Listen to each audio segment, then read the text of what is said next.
Good morning. Today's Bible reading comes from Judges 4 through 5. Let's get into it.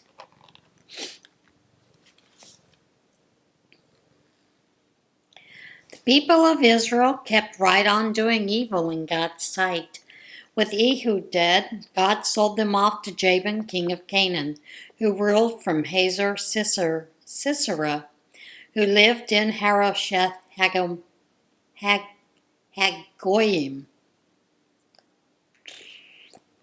Hagoyim was the commander of his army. The people of Israel cried out to God because he had cruelly oppressed them with his 900 iron chariots for 20 years. Now Deborah was a prophet, the wife of Lapidoth. She was judge over Israel at the time. She held court under Deborah's palm between Ramah and Bethel in the hills of Ephraim. The people of Israel went to her in matters of justice. She sent for Barak, son of Abinoam, from Kadesh in Naphtali, and said to him, "It has become clear that God, the God of Israel, commands you. Go to Mount Tabor and prepare for battle. Take 10 companies of soldiers from Naphtali and Zebulun. I'll take care of getting Sisera, the leader of Jabin's army, to the Kishon River with all his chariots and troops. I'll make sure you win the battle." Barak said, "If you go with me, I'll go, but if you don't go with me, I won't go." She said, "Of course I'll go with you, but understand that with an attitude like that, there'll be no glory in it for you. God will use a woman's hand to take care of Sisera." Deborah got ready and went with Barak to Kadesh. Barak called Zebulun and Naphtali together at Kadesh. 10 companies of men followed him, and Deborah was with him. It happened that Heber the Kenite had parted company with the other Kenites, the descendants of Hobab, Moses' in-law. He was now living in Zaanannim Oak near Kadesh. They told Sisera that Barak, son of Abinoam, had gone up to Mount Tabor. Sisera immediately called up all his chariots to go to the Kishon River. 900 iron chariots, along with all his troops who were with him at Harosheth Hagoyim. I know I'm butchering that name.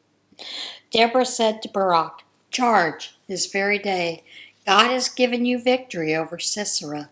Isn't God marching before you?"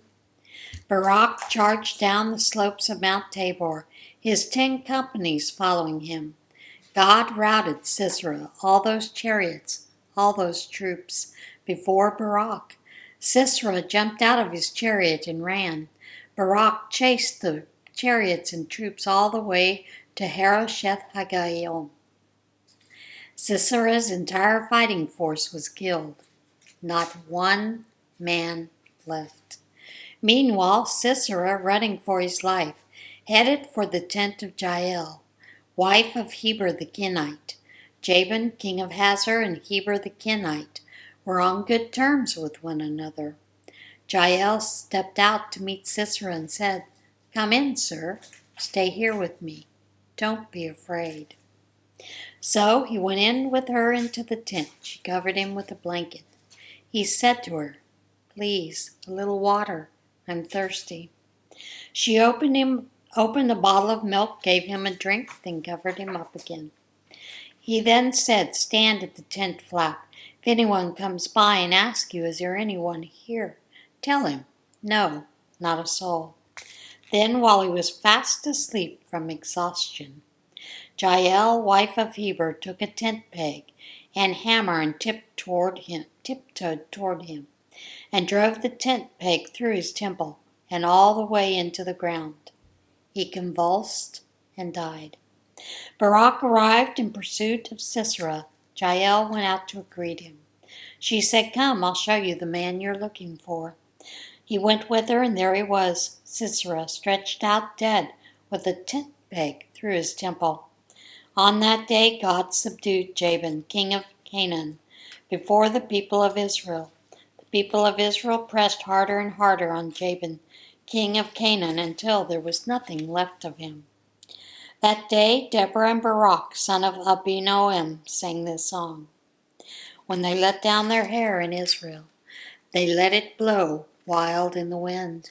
The people volunteered with abandon. Bless God. Hear, O kings, listen, O princes, to God. Yes, to God I'll sing. Make music to God, to the God of Israel. God, when you left Seir, marched across the fields of Edom. Earth quaked. Yes, the skies poured rain. Oh, the clouds made rivers. Mountains leapt before God, the Sinai God, before God, the God of Israel. In the time of Shamgar, son of Anath, and in the time of Jael, public roads were abandoned. Travelers went by back roads. Warriors became fat and sloppy, no fight left in them. Then you, Deborah, rose up. You got up, a mother in Israel. God chose new leaders who then fought at the gates, and not a shield or spear to be seen among the 40 companies of Israel. Lift your hearts high, O Israel, with abandon, volunteering yourselves with the people. Bless God. You who ride on prized donkeys comfortably mounted on blankets, and you who walk down the roads, ponder, attend. Gather at the town well and listen to them sing, chanting the tale of God's victories, his victories accomplished in Israel. Then the people of God went down to the city gates. Wake up, Deborah. Wake up, sing a song. On your feet, Barak, take your prisoners, son of Abinoam. Then the remnant went down to greet the brave ones. The people of God joined the mighty ones. The captains from Ephraim came to the valley. Behind you, Benjamin with your troops. Captains marched down from Machir with Zebulun. High-ranking leaders came down. Issachar princes rallied to Deborah. Issachar stood fast with Barak, backing him up on the field of battle. But in Reuben's division there was much second-guessing. Why all those campfire discussions? Diverted and distracted, Reuben's divisions couldn't make up their minds. Gilead played it safe across the Jordan, and Dan? Why did he go off sailing? Asher kept his distance at the seacoast, safe and secure in his harbors. But Zebulun risked life and limb, defied death, as did Naphtali on the battle heights. The kings came, they fought. The kings of Canaan fought. At Tanakh they fought, at Megiddo's brook. But they took no silver, no plunder. The stars in the sky joined the fight. From their courses they fought against Sisera. The torrent Gishon swept them away. The torrent attacked them. The torrent Gishon. Oh, you'll stomp on the necks of the strong. Then the hoofs of the horses pounded, charging, stampeding stallions. Curse Meroz, said God's angel. Curse, double curse its people, because they didn't come when God needed them, didn't rally to God's side with valiant fighters. Most blessed of all women is Jael, wife of the Heber Kenite, most blessed of home-making woman. He asked for water, she brought milk. In a handsome bowl she offered cream. She grabbed a tent peg in her left hand, and with her right she seized a hammer. She hammered Sisera, she smashed his head. She drove a hole through his temple.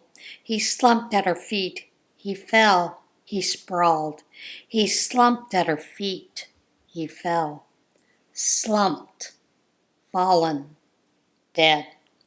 Sisera's mother waited at the window, a weary, anxious watch.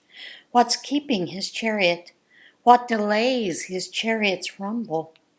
The wisest of her ladies in waiting answers with calm, reassuring words. Don't you think they're busy at plunder, dividing up the loot? A girl, maybe 2 girls, for each man. And for Sisera, a bright silk shirt, a prize, fancy silk shirt, and a colorful scarf. Make it 2 scarves to grace the neck of the plunderer. Thus may all God's enemies perish, while his lovers be like the unclouded sun. The land was quiet for 40 years.